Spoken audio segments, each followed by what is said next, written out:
Emperor's light he understands. Let fates of worlds rest in his hands.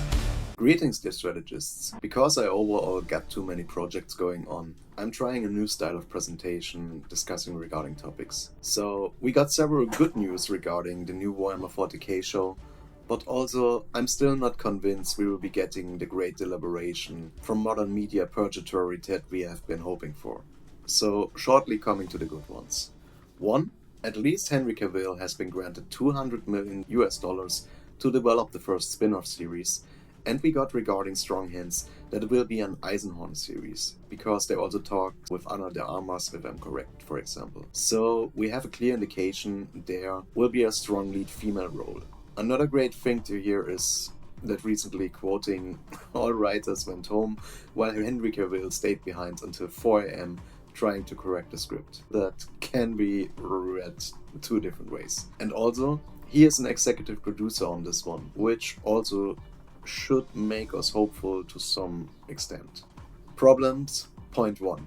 As already elaborated in the first episode, we got a very hypocritical, and yes, that is the term I'm gonna use for what others call woke, because if we go back to the critical theories, that is something originating from Frankfurt here. So basically, all that we have going on with the activists and everything else these days is basically Marxist deterioration byproducts.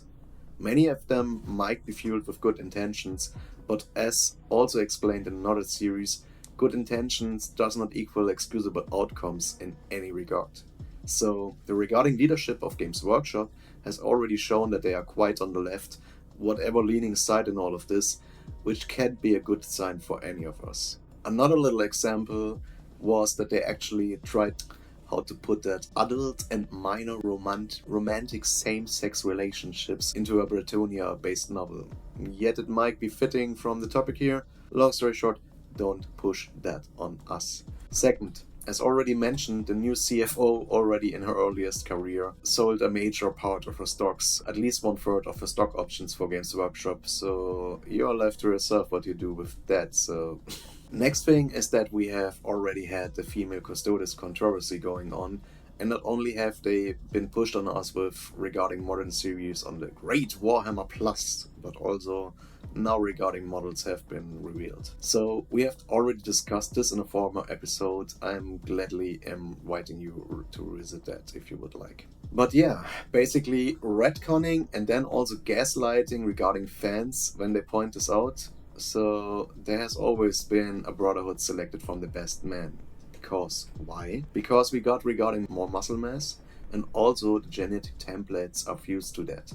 Also note, there were like 1 million space marines in a galaxy of as many worlds controlled by the Imperium of Men, at least before the Gathering Storm, Fall of Fortress Volcadia officially sanctioned tech heresy and whatnot else. It's not like all the guys were buff and the girls given the finger and shitty gear, as the standard sororitas can easily overcome even more than one guardsman in ranged combat at least, and although not having the ribcage grown larger to form the natural carapax shield of the Space Marines, there are literally many times more power-armored women than men in the galaxy already, which outzeal many men through the bank in bravery as well as dedication. We are all welcoming of the dear many and more girls we got in the hobby. There are so many greater creators of them, but especially gaslighting your fans, that is... yeah, don't do that. Next thing up is also a little repetition from the last thing, that basically to launch the great Warhammer Plus with one episode in like 2-4 weeks or something. They killed off most of the most brilliant creators, fan creators who actually got this whole stuff rolling, because the guy who made Astartes, and also Mark Louis Sparks, who's a real god with Death of Hope, for example, they encapsulated it so brilliantly and were single persons doing all this. And while the pandemic, everyone was launching their own streaming services, suddenly Games Workshop was like, oh, maybe we should finally go for that as well. But yeah, killing off your fan creators who made you free marketing to then release like 1 or 2 things like every month or something, that's not the way to go. And we recently saw that regarding management of Amazon, MGM has been let go. But if you have so much activism in a regarding company, that won't be going away just by one person or by the CEO leaving. Let me introduce you to the modern Hollywood writers' room. Who are these people? They are not writers who happen to be activists, they are activists who happen to write. Everyone asks, Who is this made for? I question who this show was actually made for. It's made for themselves. Because fundamentally she told a story that resonated with one person only, herself. She wanted characters that reflected her own hang-ups and insecurities, and she got them. She wanted to push messages and themes that she personally agreed with, and she did. I still think it is at best a 50-50 chance that we will really be getting a great Warhammer 40k series, maybe even cinematic universe. And also, yes, they actually might not have listened to me, but I made the regarding commentary that they should involve Karl Urban, which seems to be happening, which is great, but still, I think best of it will go in the direction of the now Knight of the Seven Kingdom series, for example, where we had a really strong start, but always remember the boys, guys. And also there, we already got some additional non-source material stuff. Oh, and one last thing that is really making me gnaw my teeth is that one of the greatest authors of Warhammer 40k history, Dan Abnett, has stated that he won't be releasing regarding final book of the Eisenhorn series, which does not really make me too hopeful. The problem? He stated something along the lines like, yeah, they wouldn't like him to finish it, so the regarding storytelling does not have to be adjusted afterwards. And what that can mean is up to everyone's guess. But I think we all know what direction this can take. So once again, make yourself heard to Games Workshop, maybe even to MGM, to Amazon. Let us see and hope that this will be finally a truly faithful representation of the grimdark universe we all love so much. All, of course, including all the new fans.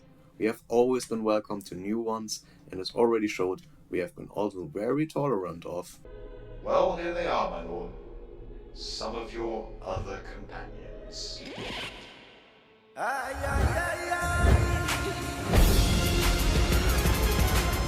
Sorry. Holy shit. What in the name of Terra on fucking roller skates is this?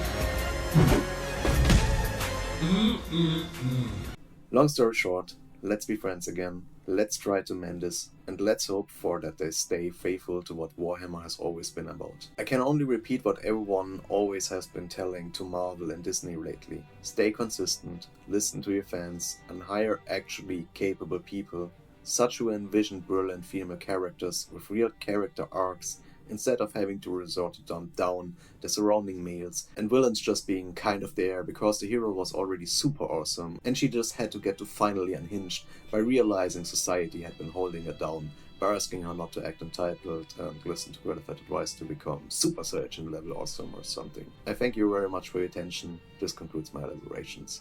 Stay aware. Take care. For the Emperor!